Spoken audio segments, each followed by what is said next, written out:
Good afternoon. This is Don Letendre, 9th Dean of our esteemed College of Pharmacy. Under normal circumstances, I would have the privilege of addressing you in person. But as you know well, these are unprecedented times.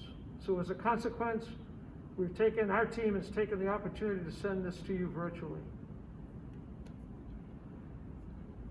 In an effort to be socially responsible, I thought it only prudent to start out by wearing my mask to ensure all listeners that we take that very seriously here in the College of Pharmacy. Washing your hands, social distancing, and most certainly wearing masks. These are good times despite the challenges we're all facing. Good in the sense that our College of Pharmacy continues to thrive. Today, I'm standing in the Palapu-Flanagan Team-Based Learning Center, one of the most magnificent teaching facilities on this entire campus. Of course, it's within our new College of Pharmacy, which we took possession of middle of January this year, only to have to vacate it in the middle of March.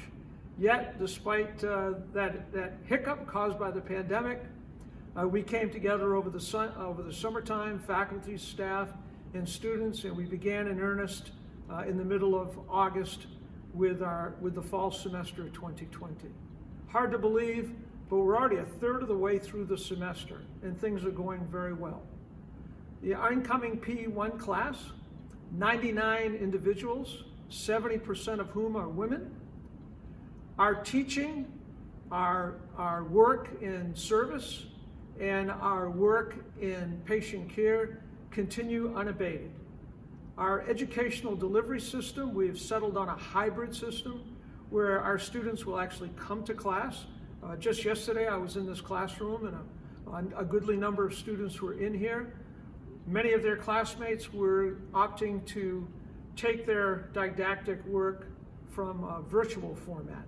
So the students are given the opportunity to do either come here in person or pick it up virtually. Even those who come in person oftentimes follow up and look at those tape recordings asynchronously. On the patient care side, our experiential education continues. Our P4s in particular are actively involved in patient care delivery, as most assuredly are our clinical faculty. On the skills-based learning side, you have to see for yourself what Drs. Reist, Fravel, and Kanakel are doing.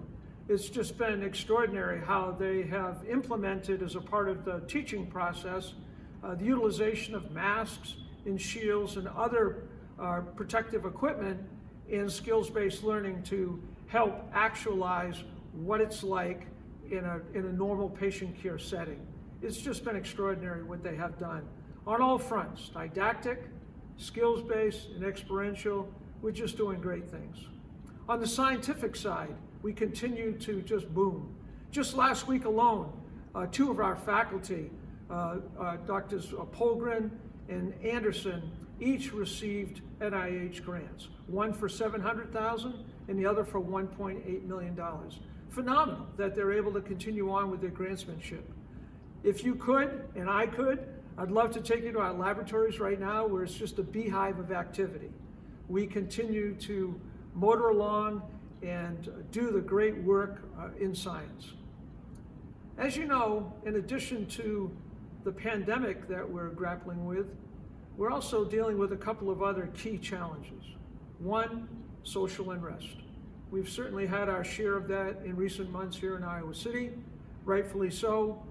They were very appropriate, I believe. The protests that did occur were an important voice of reason, an important messages that were delivered. And I can assure you that, has always been the case here at Iowa, we certainly respect and value individuals' First Amendment rights. In that regard, we're working very hard at bolstering our efforts in diversity, equity, and inclusion.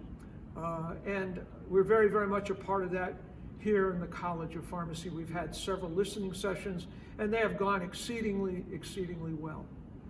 In addition, as you well know, sitting there at the kitchen table perhaps, We're also in economic crisis right now. A lot of folks are without work. And of course that impacts our nation, it impacts us globally.